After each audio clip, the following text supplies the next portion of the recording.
The cargo bay of the galactic research vessel Nexus Prime hummed with the soft vibration of hyperspace engines. Dr. Sarah pressed her face against the observation window, watching the swirling colors of hyperspace blur past.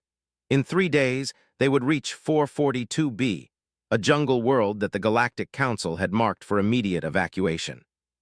"Still can't believe they're abandoning an entire planet," muttered Dr. Sarah's research partner. He was reviewing holographic data displays showing the planet's biological surveys.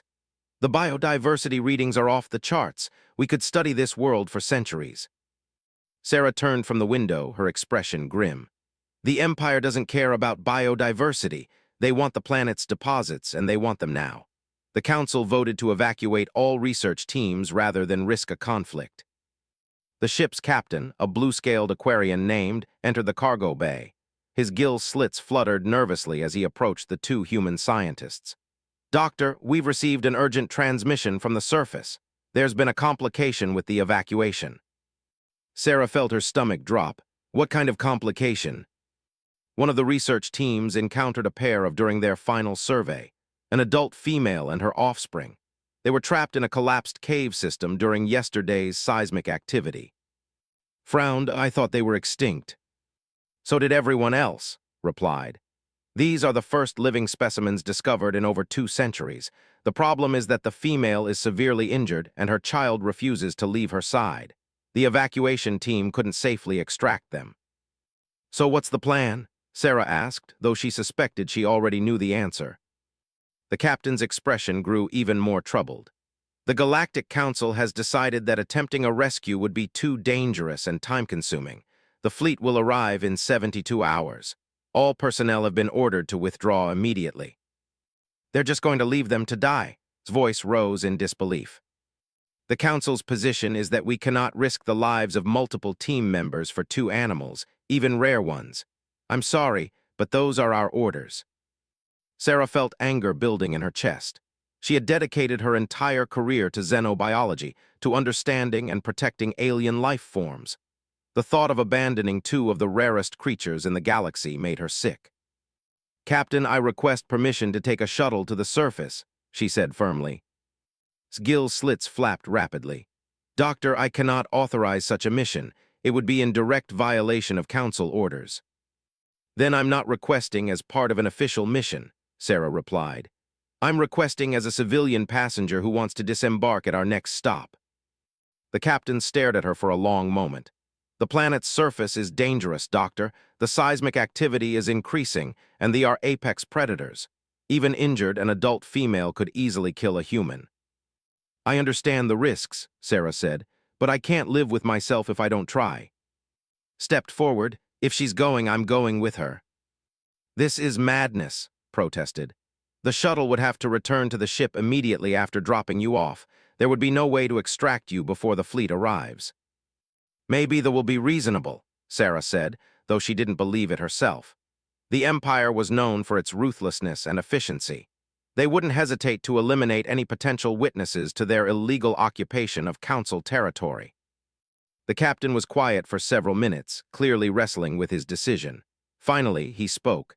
"I can give you 12 hours on the surface before the shuttle must return. After that, you'll be on your own." 2 hours later, Sarah and were strapped into the cramped seats of a research shuttle, watching 442b grow larger through the planet was beautiful, covered in vast green continents and sparkling blue oceans. It seemed criminal that such a world would soon be strip-mined by the war machine. Their pilot, a young human named Jake, glanced back at them nervously. "You folks sure about this? My sensors are picking up some pretty intense seismic activity down there." "We're sure," Sarah replied, checking her field equipment one more time. She had packed medical supplies, a portable scanner, and a neural translation device that might allow basic communication with the shuttle shook as they entered the planet's atmosphere. Through Sarah could see endless canopies of purple and gold vegetation stretching to the horizon. The trees were massive, some reaching heights of over 500 meters. Between them, she caught glimpses of crystal-clear rivers and alien wildlife. "There's the research station," Jake announced, pointing to a cluster of prefabricated buildings in a clearing below. "According to the last transmission, they are trapped about 2 kilometers northeast of there." The shuttle touched down with a gentle thud, and the cargo ramp lowered. Immediately, Sarah was hit by the humid warmth of the alien air and the rich, earthy smell of the jungle. The sounds of the planet washed over her, the calls of unknown birds, the rustle of leaves in the wind, and the distant rumble of approaching storms. "Remember," Jake called out as they unloaded their equipment, "I'll wait as long as I can, but if that fleet shows up early, I have to leave." Sarah nodded and shouldered her pack. "We understand. Thank you for this, Jake." The pilot gave them a worried look. "Good luck, you're going to need it." As the shuttle lifted off behind them, Sarah and found themselves alone in an alien wilderness. The jungle around them was alive with movement. Strange insects buzzed through the air, and peculiar plants seemed to track their movement with flower-like sensory organs. "The readings are incredible," said, scanning the area with his. "The biodiversity here is unlike anything I've ever seen." They began hiking toward the coordinates provided by the evacuation team. The jungle floor was soft and spongy, covered with a thick layer of decomposing vegetation that released spores and small insects with each step. Overhead, the canopy was so thick that only scattered beams of the planet's orange sun reached the ground.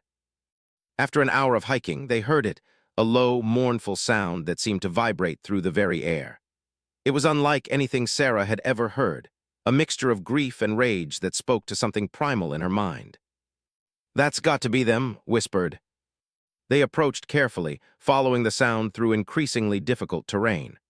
The ground became rocky and unstable, and they could see evidence of recent seismic activity, fallen trees, cracked rocks, and small landslides. Finally, they reached the edge of a steep ravine. At the bottom, partially buried under a pile of rubble, was a sight that took Sarah's breath away. The adult was massive, easily 15 meters long from snout to tail. Her scales were a deep emerald green that shifted to gold along her belly, and despite her obvious pain, she held herself with a dignity that was almost regal. One of her hind legs was trapped under a boulder that had to weigh several tons, and dark blood seeped from wounds along her side. Beside her, much smaller but no less magnificent, was her offspring. The young was about the size of a large dog, its scales a lighter green with intricate patterns that seemed to shift in the light. It pressed close to its mother, occasionally nuzzling her massive head with its own. As Sarah and appeared at the edge of the ravine, both looked up. The adult's eyes were large and golden, filled with intelligence and pain. For a moment, predator and humans simply stared at each other. "She's beautiful," Sarah whispered. The adult made a soft chirping sound, and her offspring replied with a similar call. It was clearly a language, though unlike anything in the galactic databases. "The neural translator should be able to work with this," said, setting up the device. "Give me a few minutes to calibrate it." Sarah slowly climbed down into the ravine, moving carefully to avoid causing further rock slides. The adult watched her approach but made no aggressive moves.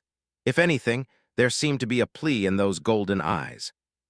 When Sarah reached the bottom, she could see the full extent of the creature's injuries. The trapped leg was clearly broken, and there were several deep gashes that would require immediate medical attention. Without help, the would die within hours. "Easy girl," Sarah said softly, approaching with her medical scanner. "I'm here to help." They allowed Sarah to approach and even permitted her to run the scanner over her injuries. The readings were not good: internal bleeding, multiple fractures, and severe dehydration. "The translators online," called from above. "Try talking to her." Sarah activated the neural translation device and spoke clearly. "We are here to help you. Can you understand me?" The device hummed for a moment, then this reply came through the speakers in accented but understandable English. "You are not like the others. Why do you stay when your kind flees?" Sarah felt tears sting her eyes. The voice was feminine, cultured, and filled with pain. "We couldn't leave you here to die. It's not right. My egg daughter and I are grateful for your kindness, small one, but I fear there is little you can do. The great rock holds me fast and my life force ebbs." The young spoke up, its voice higher and more musical. "Mother, perhaps these tiny ones have knowledge of moving great weights. Their species is known for clever solutions." Sarah looked up at, "Can we move that boulder?" Was already analyzing the situation with his scanner. "It weighs about 4 tons. The shuttle's tractor beam might be able to lift it, but—" He trailed off, checking his chronometer. "Jake won't be back for 11 hours, assuming he comes back at all." the adult who had introduced herself as fixed Sarah with those intelligent golden eyes. "Small one, my time grows short. Will you promise me that my egg daughter, Ra, will be cared for? She is young and knows little of the world beyond our territory." "We're not giving up," Sarah said firmly. "There has to be a way." She began examining the pile of rubble more carefully. The boulder was indeed massive, but it was resting on several smaller rocks. If they could destabilize those supporting stones, they might be able to create enough space to free Slag.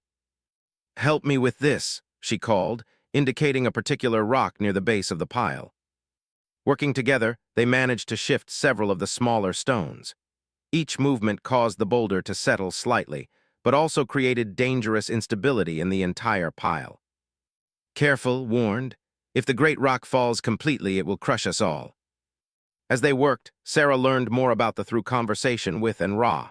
They were not just animals, but a sophisticated species with their own culture, technology, and history. They had once been numerous on this world, but disease and hunting by other species had reduced them to near extinction. "We are the last of our Nest clan," explained. "When we are gone, much knowledge will die with us." "That's not going to happen," Sarah said, though she was beginning to doubt her own words. Despite their efforts, the boulder had barely moved and its condition was clearly deteriorating. As the hours passed, Sarah found herself deeply moved by the relationship between mother and daughter. Ra never left her mother's side, occasionally bringing her water from a small stream or simply offering comfort through gentle contact.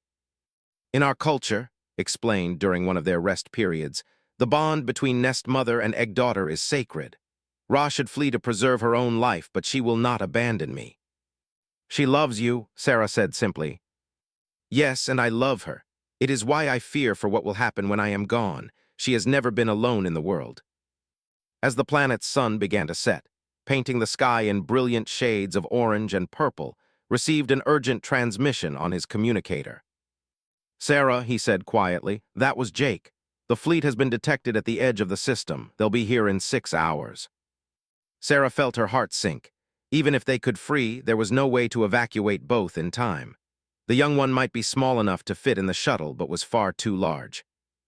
"I heard your conversation," Small Ones said. "You must take Ra and flee. Do not let her sacrifice be meaningless." "No," Ra said firmly. "I will not leave without my nest mother." Sarah looked at the young, seeing her own stubbornness reflected in those smaller golden eyes. An idea began to form in her mind, desperate, dangerous, and probably impossible, but perhaps their only chance. "What if we don't run?" she said slowly. Stared at her. "Sarah, what are you thinking?" "They are coming here for mining. But what if they found something more valuable? What if they discovered the last living members of a species that possesses knowledge about this planet that no one else has?" His eyes brightened slightly. "You think to bargain with the war makers?" "It's worth a try," Sarah said. "They have lived on this world for thousands of years. You must know things about the geology, the ecosystem, the resources that would be invaluable to mining operations." "It is true that we know the deep places," admitted. "We know where the earthblood flows strongest and where the ground will hold firm or crumble." "Earthblood?" asked. "What you call," Ra explained. "The veins run deep beneath our nesting grounds." Sarah felt a surge of hope. "That's our bargaining chip. If I can convince them that you're more valuable alive than dead, will you work with them?" The Great was quiet for a long moment. "To save my egg daughter, I would bargain with the devourers of worlds themselves." As the alien stars began to appear overhead, Sarah prepared for the most important negotiation of her life. Everything depended on convincing a ruthless military empire that 2 members of a dying species were worth more than simple conquest. The distant rumble of approaching ships echoed through the night air. The ships arrived at dawn like metal predators descending from the heavens. Sarah watched through her field binoculars as 3 massive warships broke through the cloud cover, their black hulls gleaming with weapon ports and sensor arrays. The lead vessel was easily a kilometer long, bristling with the kind of firepower that could reduce a continent to ash. "They're not wasting any time," muttered, pointing to the smaller ships already launching from the main fleet. "Those look like troop transports." Sarah turned back to Ra.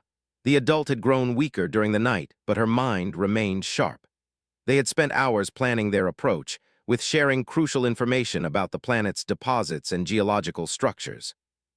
"Remember," Sarah said to, "let me do the talking initially. The respect strength, but they also respond to logical arguments about profit and efficiency." "And if they simply decide to kill us all?" Ra asked. The young had been growing more anxious as the ships approached. "Then we die trying," Sarah replied. "But I don't think they will. The Empire didn't become the dominant military force in this sector by ignoring valuable intelligence." The first transport ships touched down about 500 meters away from the ravine. Through her binoculars, Sarah could see soldiers disembarking, tall, reptilian beings in advanced combat armor. Their movements were precise and efficient as they established a perimeter and began setting up equipment. "I'm reading massive energy signatures," reported, checking his scanner. "They're bringing in heavy mining gear. Whatever they're planning to extract, they want it fast." A new sound reached their ears, the whine of hover engines. 3 patrol craft were approaching their position, their sensors undoubtedly having detected the human life signs. "This is it," Sarah said, taking a deep breath. She activated her communicator and broadcast on standard military frequencies. "Attention forces. This is Dr. Sarah of the Galactic Research Council. I request an immediate audience with your commanding officer regarding assets of significant strategic value to your mining operation." There was a long pause before a harsh, sibilant voice responded. "Human scientist, you are in violation of evacuation orders. Explain your presence or face immediate termination." "I am here conducting research on indigenous species that possess unique knowledge of this planet's geological structure and deposits. This knowledge could save your operation months of survey work and millions of credits." Another pause, longer this time. "Remain in position. Do not attempt to flee or you will be destroyed." The patrol craft circled overhead like mechanical vultures while they waited. Sarah used the time to make final preparations, ensuring her neural translator was functioning properly and reviewing the geological data had shared. After 20 minutes, a larger transport approached and landed near the edge of the ravine. The ramp lowered, and 6 soldiers emerged in formation. They were followed by an officer whose armor bore elaborate markings indicating high rank. The officer was typical of his species, nearly 3 meters tall, with dark green scales and small, intelligent eyes. His movements were fluid and predatory as he approached the edge of the ravine and looked down at the trapped. "I am Commander L of the 47th Exploitation Fleet," he announced in perfect English. "You claim these creatures possess information valuable to our operations." "Yes, Commander," Sarah replied, forcing her voice to remain steady. "They are the indigenous apex species of this world. They have inhabited 442b for over 10,000 years and possess unparalleled knowledge of the planet's internal structure." El's eyes narrowed. These creatures were declared extinct 2 centuries ago. "Obviously, the reports of their extinction were premature," Sarah said. "This is matriarch of the last surviving clan and her daughter Ra, has agreed to share her knowledge in exchange for medical treatment and protection." The commander studied with obvious interest. "And what specifically does this knowledge entail?" Sarah activated her neural translator and nodded too. The Great raised her massive head and spoke in her own language, which the device translated in real time.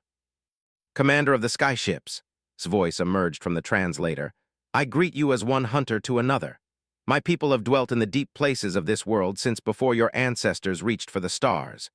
We know where the earthblood flows strongest, where the ground will support your great machines, and where hidden dangers lie beneath the surface." El's posture changed subtly, becoming more attentive. "Continue." "The site you have chosen for your primary extraction facility sits above an unstable cavern system," continued. "Within 30 rotations, the weight of your equipment will cause a collapse that will swallow everything you have built. I can guide you to better locations, places where the earthblood runs in rich veins, but the ground remains solid." The commander moved closer to the edge of the ravine. "How do I know this information is accurate?" Sarah spoke up. "The evolved on this world, Commander. Their survival depended on understanding its geology. They've mapped every major vein and geological structure across 3 continents.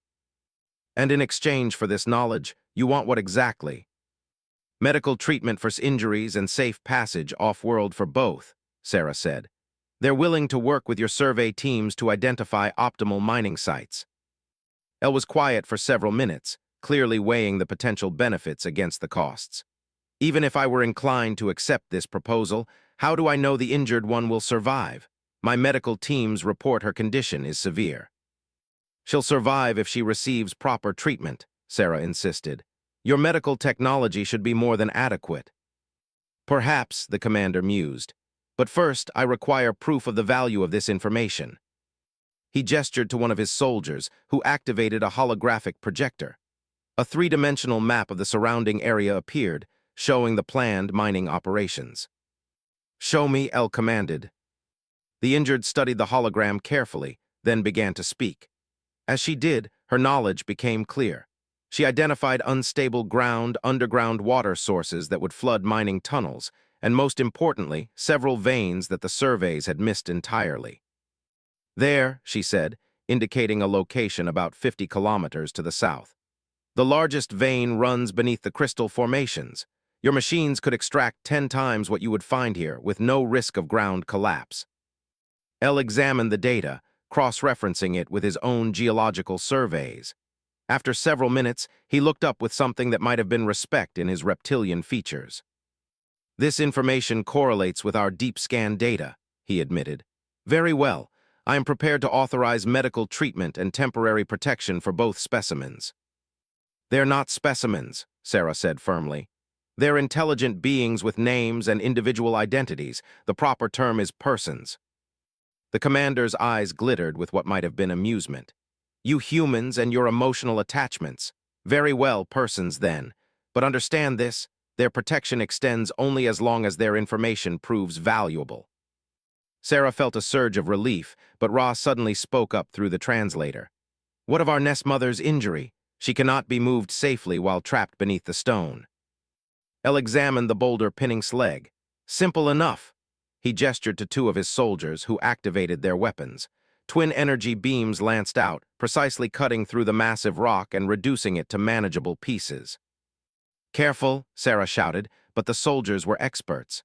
Within minutes, they had safely removed the debris without causing further injury. Tested her freed leg carefully. It is broken, but I can move. Your Sky Warriors are skilled. Our medical team will treat your injuries properly once we return to the ship, Elle said. But first, I want a complete survey of the deposits you mentioned.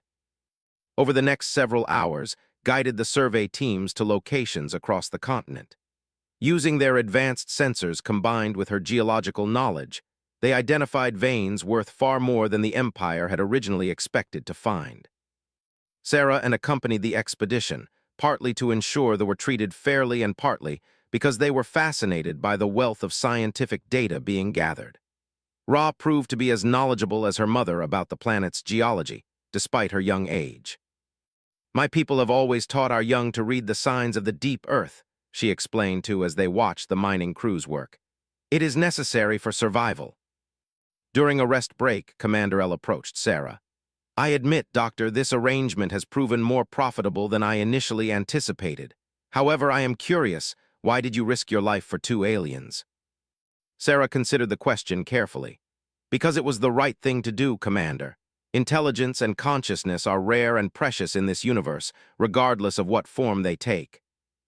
An admirable sentiment, though strategically questionable, the commander replied. However, I find myself wondering what other valuable knowledge might be preserved if more of these could be located. Sarah felt her heart skip. What do you mean? According to the injured one, there are other scattered groups of her species hiding in remote areas of this world. Perhaps a dozen individuals in total. You want to find them. From a purely practical standpoint, their knowledge could be invaluable for mining operations on multiple worlds, Elle explained. They appear to have an intuitive understanding of planetary geology that our sensors cannot match. Sarah realized she was witnessing something unprecedented, a military empire recognizing the value of preserving rather than destroying an indigenous species. Would they be willing to work with the empire voluntarily? That would depend on the terms offered, interjected. She had been listening to their conversation through the neural translator. My people have no love for off, but we are practical. If cooperation ensures our survival and the preservation of our knowledge, we might be persuaded. The commander studied the grate thoughtfully. What would your people require? Safety first and foremost, replied. A protected territory where we can maintain our traditional ways, access to medical care when needed, and respect for our customs and beliefs. And in return, we would share our knowledge of world shaping. Every planet has its own song, its own rhythm of earth and stone. We can teach your people to hear these songs, to work with worlds rather than simply taking from them. El was quiet for a long moment. I would need to discuss such an arrangement with the Imperial Council. It would represent a significant departure from standard protocols. But a potentially profitable one, Sarah pointed out. The Empire's expansion depends on efficient resource extraction. Having geological experts who can work on any world would be an enormous strategic advantage. As the day progressed, it became clear that knowledge was even more extensive than anyone had imagined. She could predict seismic activity, identify underground water sources, and even locate rare mineral deposits that the sensors had missed. "How do you do it?" asked her during one particularly impressive demonstration. "We feel the world's heartbeat," Ra explained. "Every stone, every vein of metal, every stream of water creates vibrations. We learn to sense these patterns from birth." "It's like a form of natural seismic sensing," Sarah mused, "but far more sophisticated than any technology we've developed." By evening, the mining operation had already exceeded its projected yields by 300%. Commander L was clearly pleased, but Sarah noticed that he was also spending considerable time in communication with his superiors. "What do you think he's telling them?" asked quietly. "Hopefully that they are too valuable to eliminate," Sarah replied. "But I'm worried about what happens when the initial mining is complete." Her concerns proved justified when Elle approached them that evening with news. "I have received word from the Imperial Council. They are interested in the potential of a longer-term arrangement with the—" "That's good news," Sarah said cautiously. "However, they require a demonstration of loyalty. They must prove they can be trusted to work with Imperial forces on other worlds." His golden eyes narrowed. "What manner of demonstration?" "You would accompany a survey mission to 3 other worlds slated for mining operations. If your geological knowledge proves as valuable there as it has here, the Council will consider formal protection status for your species." Sarah felt a chill, and if the demonstration fails... Elle's expression was unreadable. Then the Empire will have no further use for creatures that cannot contribute to its expansion. The threat was clear, but so was the opportunity. For the first time in centuries, they had a chance not just to survive, but to thrive under Imperial protection. "How long would this survey mission take?" Ra asked. "Approximately 6 months. You would work with Imperial geological teams on worlds in the outer systems." Considered this carefully. "And during this time, what becomes of our remaining nestkin on this world?" "They would be relocated to a protected zone and provided with basic necessities," the commander assured her. "No harm would come to them." It was a gamble, but Sarah could see that understood it was their only real chance. The alternative was eventual extinction as the Empire stripped their world bare. "I will need to consult with my egg daughter," said finally. That night, as the 3 moons of 442b rose over the alien landscape, Sarah sat with the two and helped them weigh their options. The decision they made would determine not only their own fate, but the future of their entire species. "What do you think, small one?" asked Sarah. "You know these star hunters better than we do. Can they be trusted?" Sarah considered the question carefully. "They honor their agreements when it benefits them. If you can prove your value, they'll protect you, but you'll always need to be useful."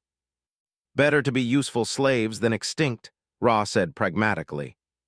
Perhaps mused, but sometimes from slavery comes unexpected freedom. If we prove ourselves valuable enough, we might eventually negotiate better terms. As dawn approached, bringing with it the need for a decision, Sarah realized that the fate of an entire species now rested in the hands of 2 remarkable creatures who had already shown more courage than most beings ever would. The future remained uncertain, but for the first time since their arrival, there was hope. 3 months into the survey mission, Sarah found herself standing in the observation deck of the Imperial survey ship Conquest, watching yet another world burn under mining operations. This was their fourth planet, and each one had followed the same pattern: arrival, survey, extraction, departure.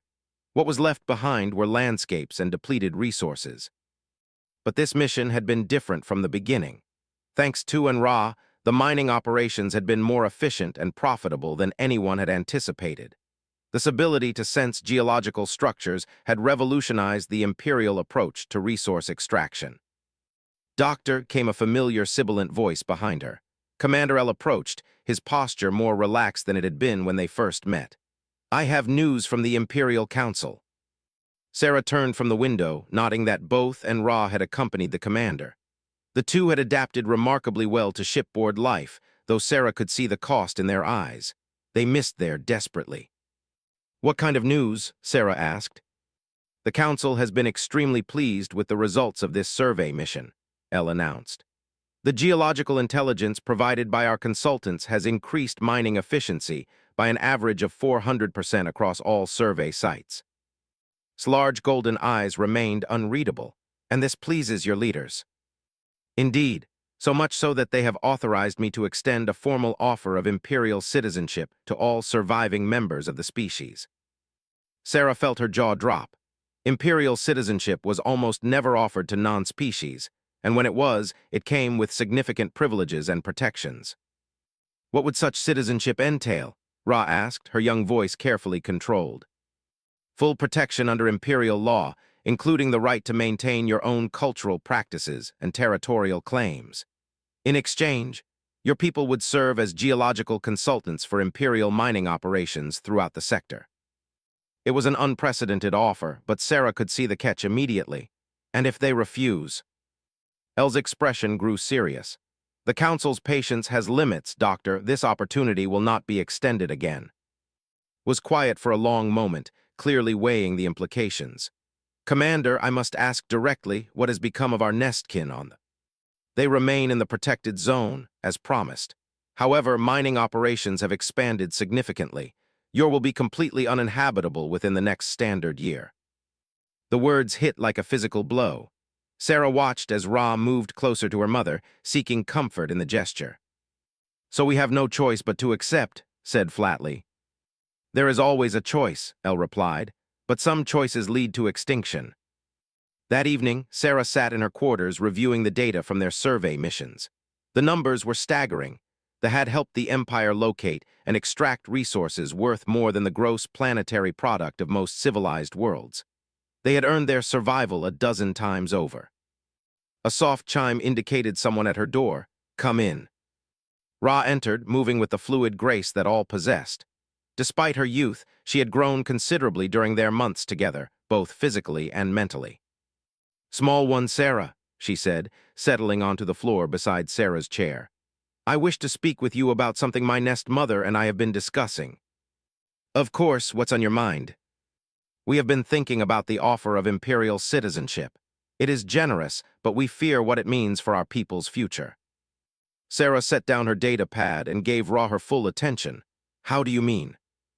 "If we accept, we become tools of the Empire. Useful tools, well-treated tools, but tools nonetheless. Our children will grow up serving imperial interests rather than following the traditional ways." "But they'll grow up alive," Sarah pointed out. "Isn't survival worth some compromise?" Ra was quiet for a moment. "Perhaps, but we have been wondering, what if there were another way?" "What do you have in mind?" "During our surveys, we have learned much about how the Empire operates. They are efficient, but they are also limited in their thinking." Sarah frowned. "I don't follow." "The Empire sees worlds as resources to be consumed. But what if someone could teach them to see worlds as partners to be cultivated? What if the same geological knowledge that helps them extract resources could help them build sustainable operations that last for centuries instead of decades?" Now Sarah was intrigued. "You're talking about changing the fundamental philosophy of the most powerful military force in the galaxy." "Not through force or argument," Ra explained. "Through demonstration. Show them that sustainable practices are more profitable in the long term than destructive extraction." It was an ambitious idea, but Sarah could see the potential. "You'd need proof, concrete examples that the Imperial Council couldn't ignore." "We believe we can provide such proof," his voice came from the doorway. The Great had arrived without making a sound. But we would need allies among the human scientific community. Sarah felt a thrill of possibility. What exactly are you proposing? Entered the room, her massive form somehow managing to fit in the space without making it feel cramped. A partnership between our species and yours. They provide geological expertise, humans provide technological innovation and political navigation. The goal being to influence imperial policy, Sarah asked. The goal being to survive and thrive while making the galaxy a better place, Ra corrected. If we must work within the imperial system, let us work to improve it. Sarah was quiet for several minutes, considering the implications. What they were suggesting was both brilliant and dangerous. If it worked, it could revolutionize how the Empire approached resource extraction, potentially saving countless worlds from destruction. If it failed, it could mean extinction for both humans and who participated. You'd need more than just geological knowledge, Sarah finally said. You'd need to understand imperial politics, economics, military strategy. It would take years to develop the kind of influence you're talking about. We are a long-lived species, replied. We think in terms of centuries, not years, and we are quick learners. Plus, Ra added, we would not be starting from nothing. The success of these survey missions has already earned us attention at the highest levels of imperial government. Sarah felt excitement building. It was the kind of long-term thinking that humans often struggled with, but that could be incredibly powerful when applied correctly. I'll need to think about this, she said, and I'll need to discuss it with and some of my colleagues back on Earth. Of course, said, but time is not unlimited. The Imperial Council expects our answer regarding citizenship within the next few days. The next morning brought an unexpected development. Commander L summoned them to the bridge, his manner more formal than usual. We have received new orders from Imperial Central Command, he announced. There has been a significant development regarding your... Sarah felt her stomach clench. What kind of development? Mining operations have uncovered something unusual in the deep veins, structures that appear to be artificial. And Ra exchanged glances before spoke. Describe these structures. L activated a holographic display showing deep scan imagery from 442B. The images revealed vast underground chambers, clearly constructed rather than natural, connected by tunnels that extended for thousands of kilometers. The preliminary analysis suggests these are not natural formations, the commander continued. They appear to be part of a massive underground complex of unknown origin and purpose. The deep halls, Ra whispered. You know of these structures? L asked immediately. His posture had changed, becoming more formal and alert. They are part of our most ancient traditions. The deep halls were built by the first ones, the ancestors of our ancestors. And what was their purpose? They were archives, said carefully, places where knowledge was stored for future generations. Sarah could see that was holding something back, but before she could ask, L continued. Imperial archaeologists estimate that these structures could contain technology or information of significant historical value. The Council has ordered a full excavation. That would be unwise, said, her voice carrying a note of warning.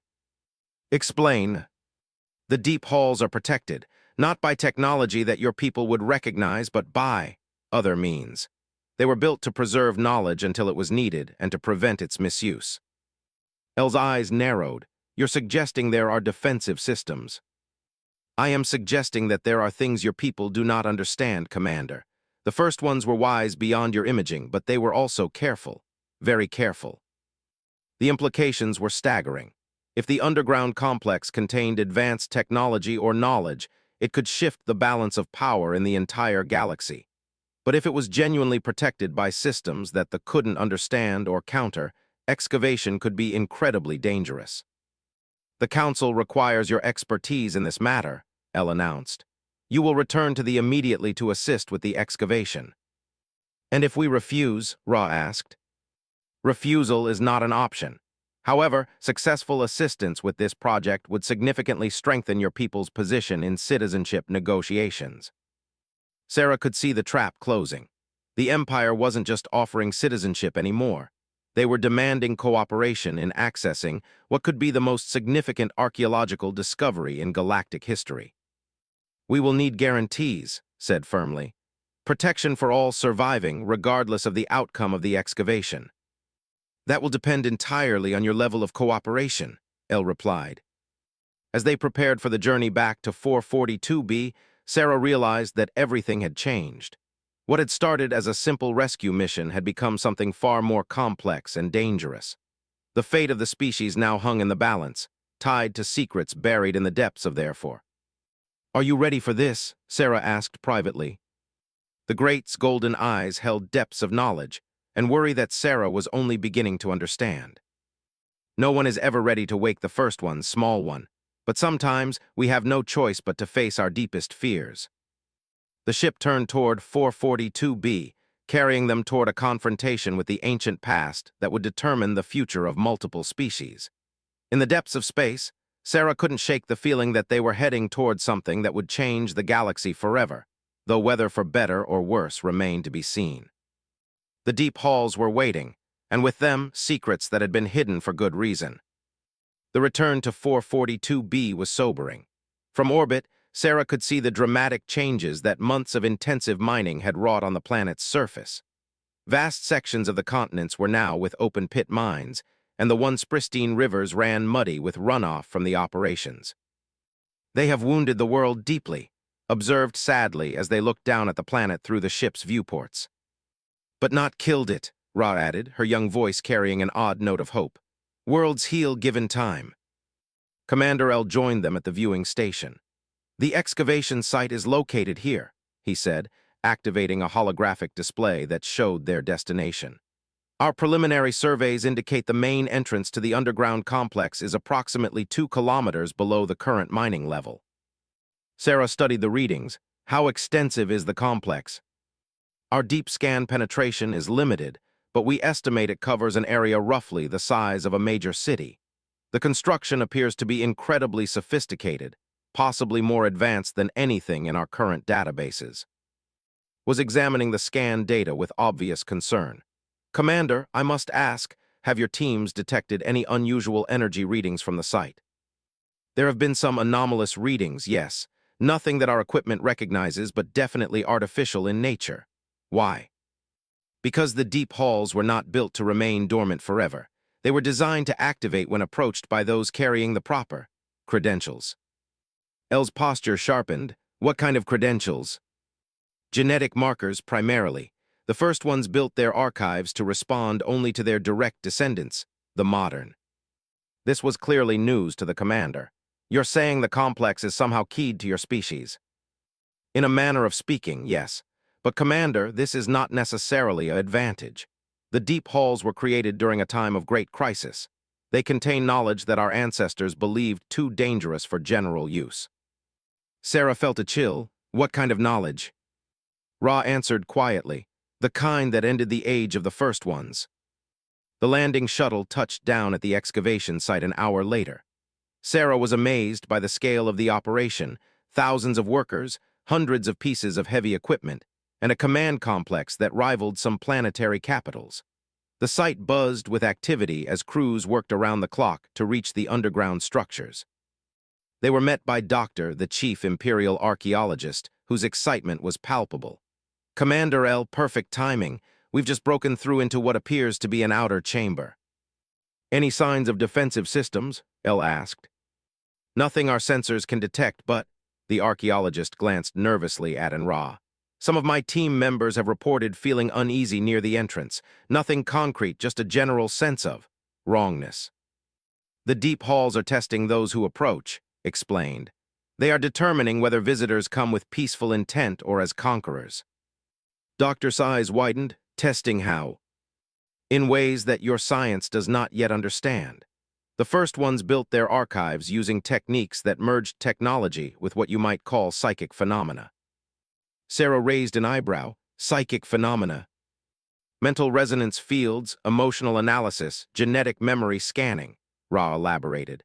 The deep halls can sense the intentions and heritage of those who enter. And what happens if someone fails these tests?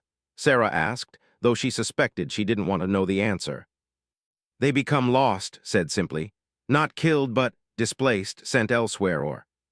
Commander L's expression had grown very serious. "How do we ensure safe passage for our research teams?" "You don't," replied.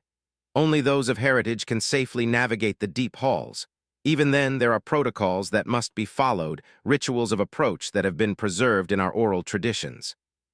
Doctor looked frustrated. "Surely there must be some way to bypass these security measures." "Would you attempt to bypass the security systems protecting your empire's most classified weapons research?" Ra asked pointedly. The archaeologist fell silent, and Sarah could see the dilemma clearly.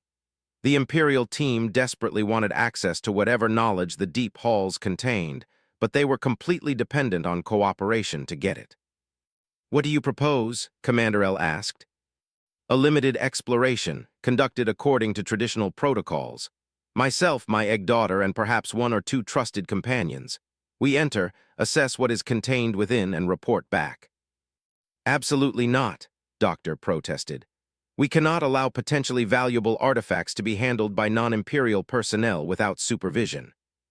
His golden eyes grew cold. "Doctor, your supervision would result in the deaths of everyone involved and the permanent sealing of the deep halls. The protective systems do not distinguish between intentions and actions. They respond to the presence of those they judge unworthy."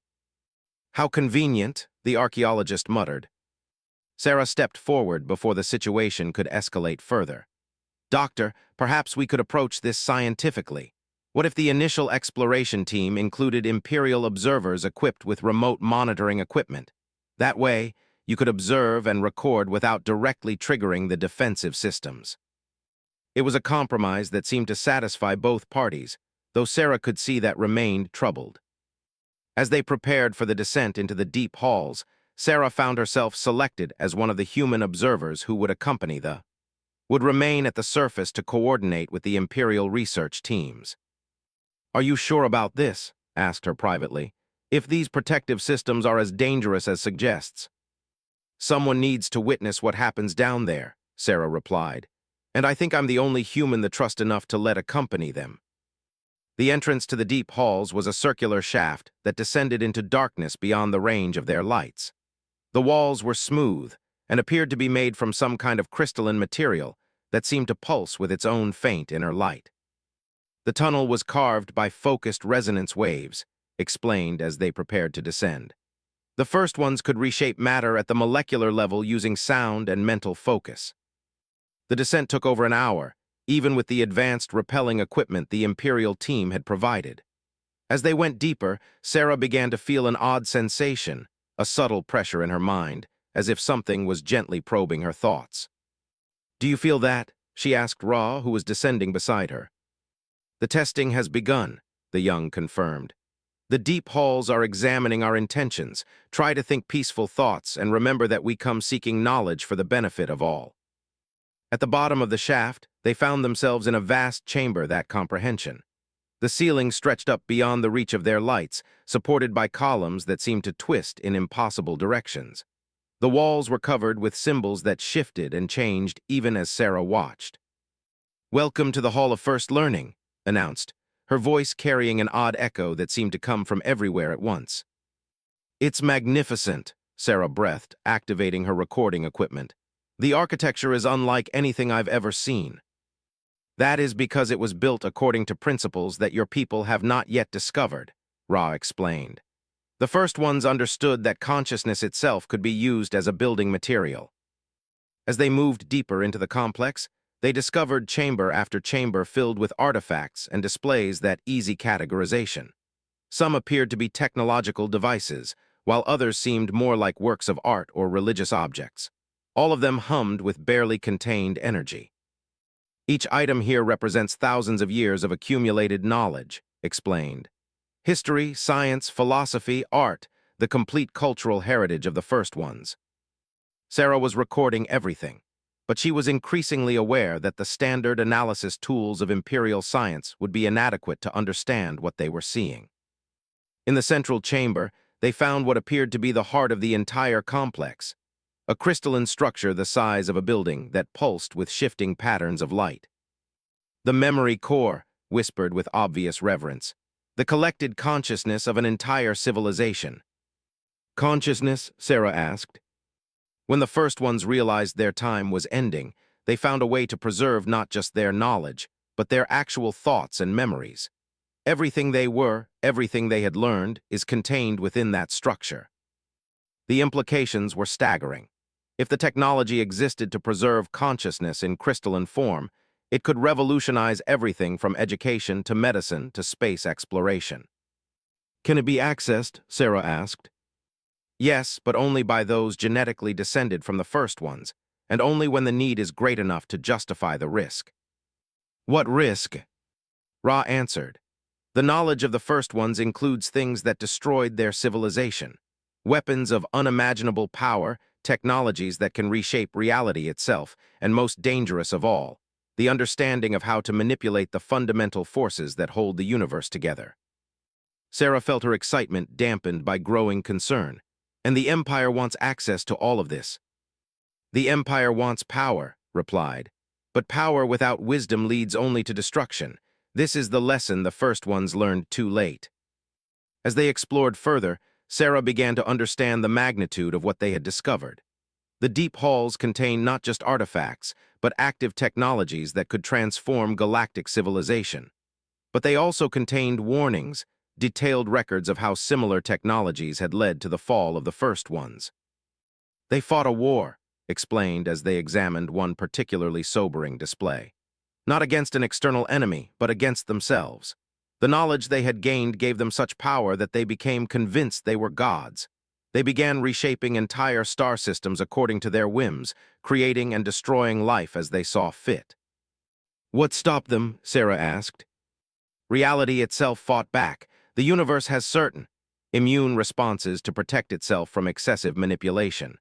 The first ones triggered these responses and were consumed by the very forces they had sought to control. The tour continued for several more hours, revealing chamber after chamber of wonders and horrors in equal measure. By the time they returned to the surface, Sarah's mind was reeling with the implications of what they had seen.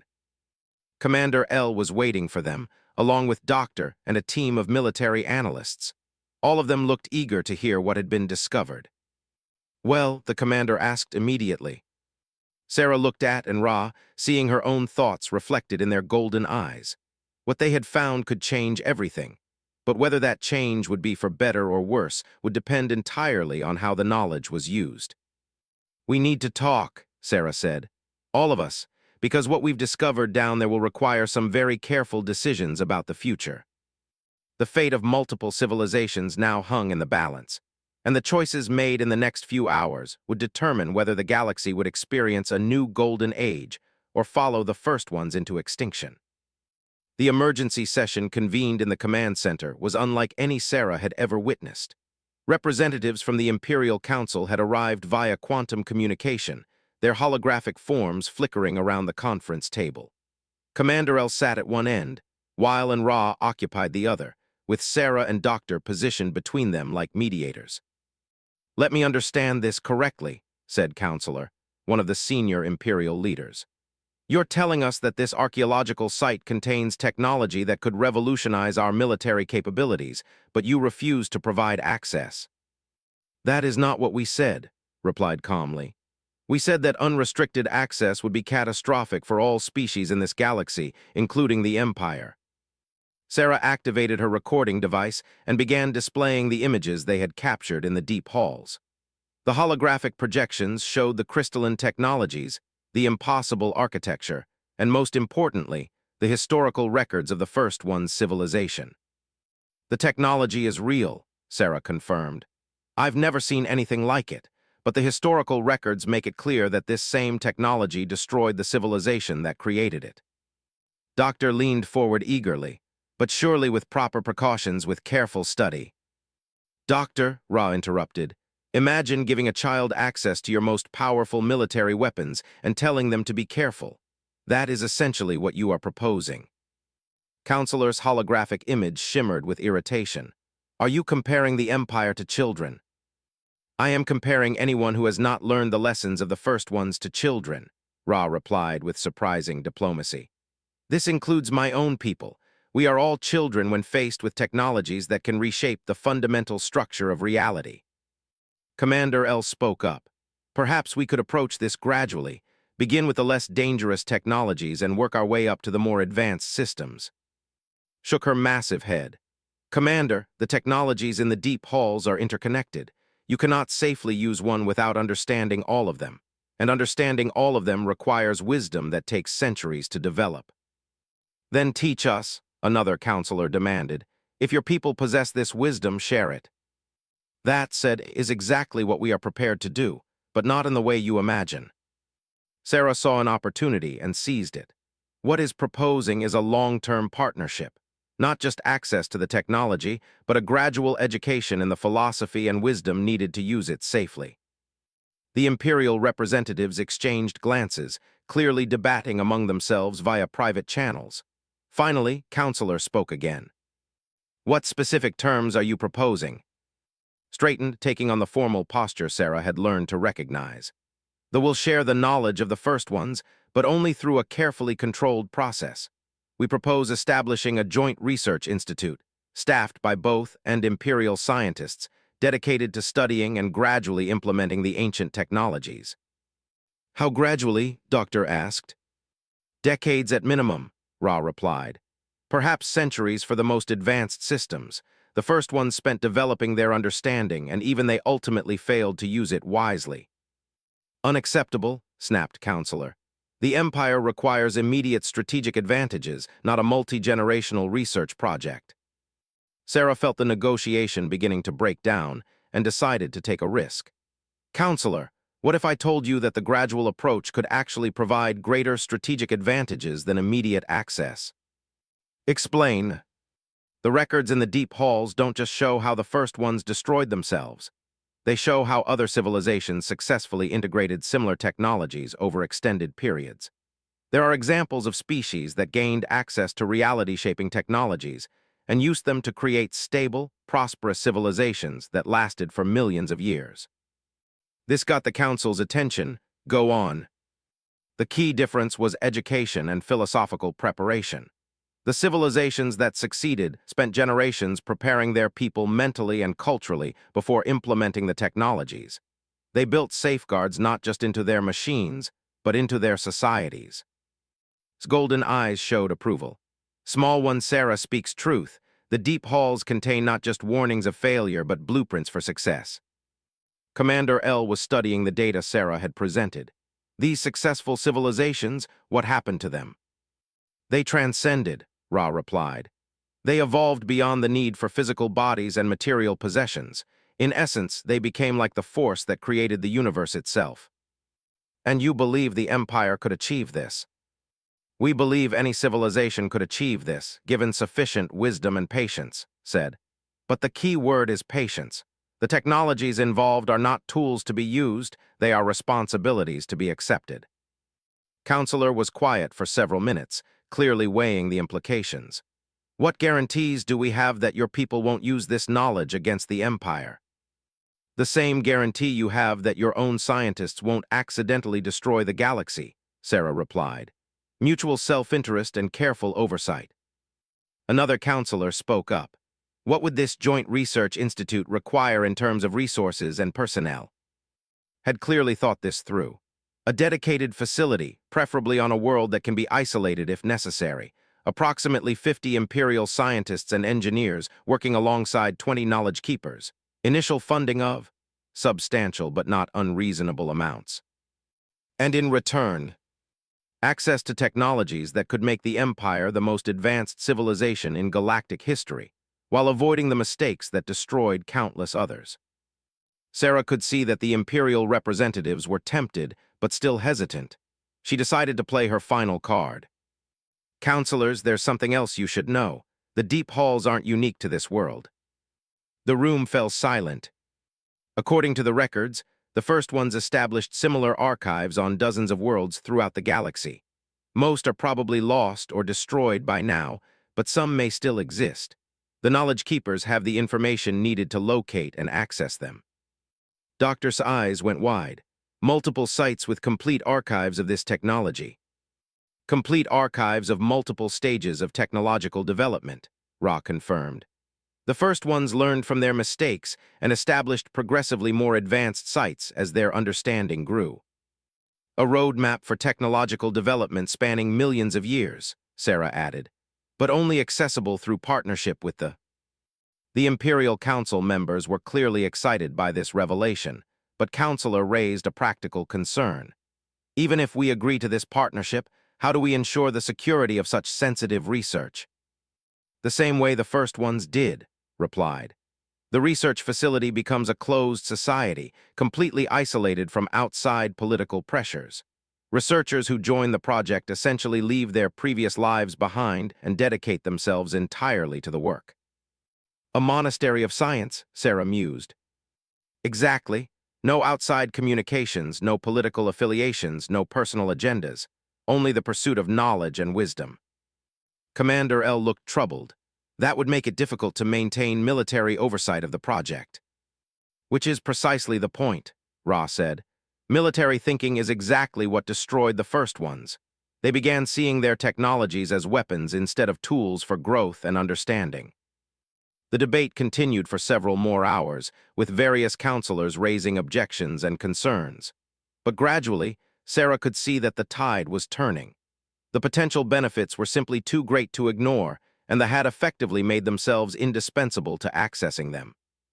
Finally, Counselor called for a private consultation among the Imperial representatives. Their holographic forms flickered and became translucent as they switched to secure communications. During the recess, Sarah approached and Ra, "Do you really think this will work?" "It is our best hope," replied. "The Empire has the resources and reach to implement these technologies on a galactic scale, but they also have the capacity for great destruction if they proceed unwisely. And you trust them to honor their agreements." "We trust their self-interest," Ra said pragmatically. "As long as we remain valuable to them, we will be protected, and this partnership ensures our value for centuries to come." When the Imperial counselors returned from their consultation, their expressions were serious but determined. "We are prepared to accept your proposal," Counselor announced, "with certain modifications and additional safeguards." The negotiations that followed were complex, covering everything from resource allocation to security protocols to long-term governance of the Research Institute. But the fundamental framework was accepted, a partnership between the Empire and the species to slowly and carefully unlock the secrets of the first ones. As the formal agreements were being drafted, Commander L approached Sarah privately. "Doctor, I want to thank you for your role in facilitating this arrangement. Without your intervention, both our species might have suffered greatly." "Just doing what I thought was right, Commander." "Perhaps, but I have learned something from observing your people during this crisis. Humans have a remarkable capacity for seeing solutions that others miss." Sarah smiled. "We call it thinking outside the box." "Indeed, the Council has authorized me to extend an invitation for human participation in the Research Institute. Your people's unique perspective could be valuable." It was an unexpected honor, but Sarah found herself accepting immediately. The chance to study the technologies of the first ones, to help guide their implementation, and to ensure that humanity had a voice in shaping the galaxy's future was too important to pass up. 6 months later, Sarah stood on the observation deck of the newly constructed research facility, watching the sun set over an alien landscape. The Institute had been built on a previously uninhabited world, far from any major trade routes or military installations. Here, Imperial scientists worked alongside knowledge keepers and a small group of human researchers to slowly unlock the secrets of technologies that could reshape the galaxy. Joined her at the viewing window. "Any regrets about leaving the old life behind?" Sarah considered the question. In the months since joining the Institute, she had witnessed scientific breakthroughs that challenged everything she thought she knew about the universe. But more importantly, she had seen how different species could work together when they shared a common goal and mutual respect. "None at all," she replied. "This is where I need to be." Below them, in the research laboratories, was working with a team of Imperial engineers to decode the principles behind First One construction techniques. Her daughter Ra had become one of the Institute's most gifted teachers, helping human and scientists alike understand the philosophical foundations necessary for safely using reality-shaping technologies. The work would take decades, possibly centuries. But for the first time since the crisis began, Sarah felt genuinely hopeful about the future. The galaxy would face many challenges in the years to come, but it would face them with the combined wisdom of multiple species and the technological heritage of the most advanced civilization in known history. They had survived extinction and found a new purpose.